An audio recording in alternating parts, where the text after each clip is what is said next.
Hello at good day po sa inyong lahat. Welcome to my kitchen. Ayan po. Mag-umpisa na po ako magluto at ang aking lulutuin ay isang di pangkaraniwang gulay na dito lamang po sa Macau matatagpuan. Ang tinatawag nilang Chinese vegetables. Ayan nga po, magagawa lang ako ng omelette. Ayan, akin po nang in-incorporate at inilagay na sa 2 beaten eggs. Pero ginisa ko po muna siyang bagya para malambot po ang gulay. At yan ibabalik ko na nga po sa kawali at para iprito na po siya. Saglit lang naman pong lutuin yan. Mga 5 minutes lang po yung sides.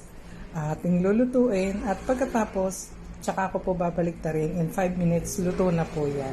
Napakasimpleng ulam lang po at napakasimpleng gawain sa pagluluto. Ayan. Akin pong hihinaan ng bahagya ang aking kalan nang hindi po masunog ang aking nilulutong omelette.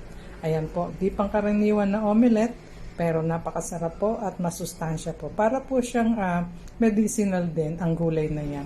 Kaya ayan, nabaliktad ko na po ang kabila at atin na lang pong hihintayin maluto ang kabila at upang atin nang maihanda at maiserve para sa pananghalian. Ganyan lang po kasimple ang ating ulam ngayong pananghalian. Chinese vegetable omelette. Ayan po, naka-platter na. At syempre, masarap po yan. Very affordable at nutritious values din po. Ayan po ang klase ng gulay na yan. Tinatawag na Chinese vegetable. Kaya ginawa ko pong omelette.